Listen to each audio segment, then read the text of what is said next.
নিজৰ প্ৰেমৰ জয়ৰ বাবে নিজৰ সন্তানক শেষ কৰি পেলাই এটা ভিআইপিত ভৰাই বশিষ্ঠৰ কোনোবা এখন হাবিত পেলাই থৈ আহিছিল এই যে কাগজ পত্ৰ কিবা বিচাৰিবলৈ যোৱা মানুহবোৰ যে ভঙা চিঙাবিলাক বিচাৰি ফুৰে তেনেকুৱা মানুহে দেখা পায় আৰক্ষীক খবৰ দিলে পৰকীয়া প্ৰেম গৈ কিমান চূড়ান্ত পৰ্যায় পালে আপোনালোকে চাওক এতিয়া ভাবক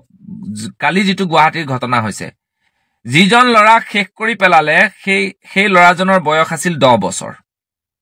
অভিযোগ আছে যে মাক আৰু সেই মাকৰ এজন প্ৰেমিক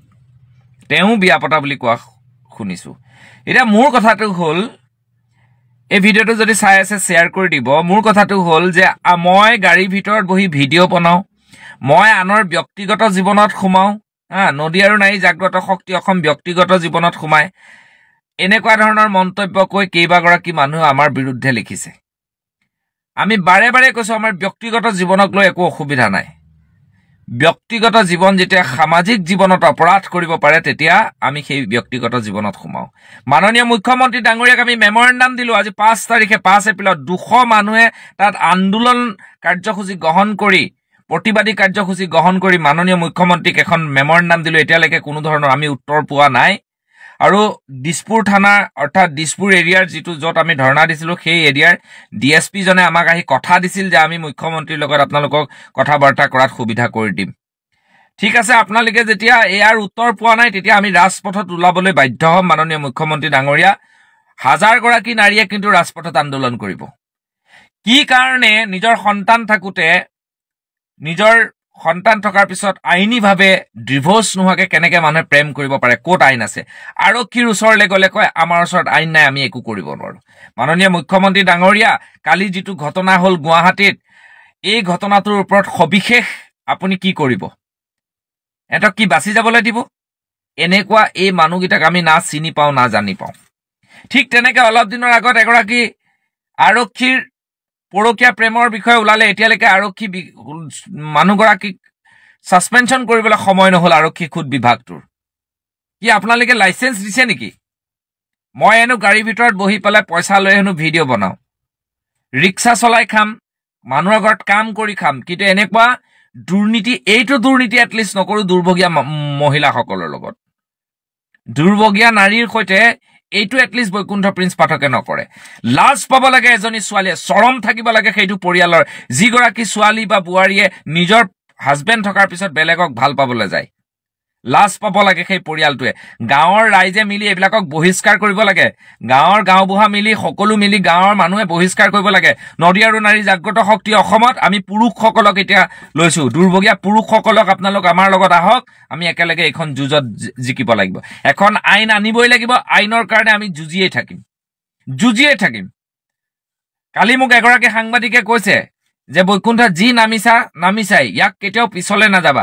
যোৱাকালি যিটো ঘটনা হ'ল কম ডাঙৰ কেনেকুৱা ধৰণৰ ঘটনা আপোনালোকে ভাবি চাওকচোন কিমান দুৰ্ভাগ্যজনক কথা কি আচৰিত কথা ভাবিলে বুকু কঁপি উঠে নিজৰ প্ৰেমৰ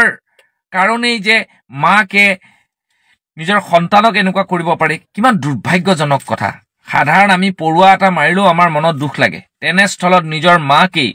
নিজৰ প্ৰেমৰ জয়ৰ কাৰণে এনেকুৱা ধৰণৰ এটা ঘটনা কৰাটো কিমান দুৰ্ভাগ্যজনক কথা গুৱাহাটীৰ এই ঘটনাটোৰ পৰা অসমৰ ৰাইজে শিক্ষা ল'ব লাগে অসমৰ মাননীয় মুখ্যমন্ত্ৰী ডাঙৰীয়াৰ ওপৰত বিহিত ব্যৱস্থা ল'ব লাগে আইন আনিব লাগে আমি যেতিয়া কথা কওঁ তেতিয়া আমি ব্যক্তিগত জীৱনত বোলে সোমাও ভয় ভাবু কি দিয়ে এইটো কি ব্যক্তিগত জীৱন হ'ল গাড়ীৰ ভিতৰত বহি বোলে আমি পইচা লৈ বোলে ভাষণ দিওঁ বোলে এনেকুৱা ননসেন্স মেন্টেলিটি আঁতৰত ৰাখক আৰু যিবোৰ ছোৱালীয়ে বৰ্তমান সময়ত আনৰ মতা ভাল পাই আছে তেওঁলোকৰ নিচিনা মানে কি ক'ম আৰু বেয়া শব্দ ক'বলৈ ভাষা নাই নিজে সেই ভাষাকেইটা আপোনালোকে শুনি লওক মোৰ মুখে মই নকওঁ আৰক্ষীয়ে তদন্ত কৰি একেদিনাই ন্যায় দি দিব পাৰে যে তই এইটো কাম কৰিব নোৱাৰ এইটো আইনত নাই কোনো এখন আইনত নাই নিজৰ পত্নী থকাৰ পিছত স্বামী থকাৰ পিছত আইনী ডিভোৰ্স নোহোৱাকে বেলেগৰ পত্নী ভাল পোৱা বেলেগৰ পত্নীক ছোৱালীয়ে ফোন কৰি কোৱা মই তোৰ মানে গিয়েৰটো ভাল পোৱা আজি 2 বছৰ হ'ল 3 বছৰ হ'ল এইবোৰ কোনো আইনত নাই এনেকুৱা ধৰণৰ মানুহক ৰাইজে শাস্তি দিয়ক আইনী ডিভোৰ্স হোৱাৰ পিছত কাৰোবাৰ লগত কোনোবা বিয়া হৈছে কিবা হৈছে আমাৰ ক'ব লগা নাই কিন্তু যোৱাকালিৰ যিটো কেছ, এই কেছটো এই মানুহগৰাকীয়ে কিমান পাশবিক হ'ব লাগিব যে তেওঁৰ নিজৰ সন্তানটো হেৰাল বুলি ফেচবুকত পোষ্ট দিছে আৰু সেই সন্তানটোক তেওঁলোকে দুইজনে মিলি মাৰি পেলাই দিয়া বুলি অভিযোগ আহিছে। আৰু ইতিমধ্যে আৰক্ষীয়ে অলমষ্ট আধাখিনি তথ্যখিনি প্ৰকাশ কৰিছে। এতিয়া কথা হ'ল, আমি পুনৰ ৰাজপথলৈ ওলাম যদি ইয়াৰ ওপৰত বিশদভাৱে আলোচনা নকৰে আমি ৰাজপথত আন্দোলন কৰিব লাগিব। কোনোবা বেয়া পায় ভাল পায়, তাৰ বাবে মোৰ যি হয় হৈ থাকিব, কিন্তু ইয়াক কেতিয়াও স্তব্ধ কৰিবলৈ দিয়া নহ'ব। সেইটো একদম চিধা কথা। আৰু আমি 5 দিনৰ পিছত আমি নতুন এটা জাগৰণ সৃষ্টি কৰিম। নদী আৰু নাৰী জাগ্ৰত শক্তি অসম কেতিয়াও কোনো কাৰণতে পিছলৈ নাযায়। আৰু মই কাণ খুলি শুনি ল'বলৈ দিছো, দুৰ্ভগীয়া নাৰীৰ ক্ষেত্ৰত কোনো কাৰণতে মেনেজ আমাৰ সংগঠন নহয় আৰু ভৱিষ্যতেও হ'বলৈ দিয়া নহ'ব। সেইটো কথা স্পষ্ট কথা। এনেই ফকতীয়া বদনাম দি পেলাই আমাক পিছলৈ নিয়াৰ চেষ্টা নকৰিব। ধন্যবাদ। জয় অসম। ইতিমধ্যে আপোনালোক সকলোৱে সামাজিক মাধ্যমৰ যোগে এটা ভয়ংকৰ দুখ লগা কথা, ক'ব ভয়া লগা কথা এটা গম পাইছে। অসম চৰকাৰ মুখ্যমন্ত্ৰী ডাঙৰীয়ালৈ এটা অনুৰোধ, নৱজাত শিশুসকল নিৰ্যাতনৰ বলিদান দিয়াৰ পৰা জীয়াই থাকিবলৈ শক্তি দিয়ক। মাননীয় মুখ্যমন্ত্ৰী ডাঙৰীয়া, আপুনি পৰোক্ষ প্ৰেমৰ বাবে এখন আইন অতি সোনকালে গঠন কৰাত সহায় কৰক, নহ'লে নৱজাত শিশুসকল সঁচাকৈ শেষ হৈ যাব। গতিকে অতি সোনকালে আপুনি এখন আইন গঠন কৰক। আৰু সঁচাকৈ অবৈধ সম্পৰ্কৰ ওপৰত চৰকাৰৰ কঠোৰ আইন এখন হ'ব লাগে, নহ'লে অনাগত দিনবোৰত ইয়াতকৈ ভয়ংকৰ ঘটনা দেখিবলৈ পোৱা যাব। আপোনালোক সকলোৱে বৈকুণ্ঠ দাদাক সহযোগ কৰিব, যাতে তেওঁ দুৰ্ভগীয়া নাৰীসকলৰ কাৰণে যি তেনেদৰে মাত মাতি আছে, তেওঁলোকক সহায় কৰক। বৈকুণ্ঠ দাদাক সহযোগ কৰক, যাতে তেওঁ আগলৈ আমাৰ পৰা আৰু সহায় পায়।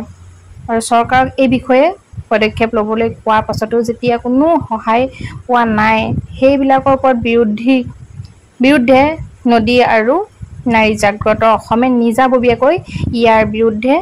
মাত মাতি গৈছে। সেইবাবে বৈকুণ্ঠ দাদাক আপোনালোকে সহযোগ কৰিব, যাতে নাৰী আৰু নদী জাগ্ৰত শক্তি অসম আইন আমাক লাগে, আৰু যাতে এনেকুৱা ধৰণৰ আৰু ঘটনা পিছলৈ নহয়, তাৰ বাবে সকলোলৈ বহুত অনুৰোধ থাকিল। আৰু বহুত বেছি দুখ লগা খবৰ, ক'বলৈ বেয়া লগা।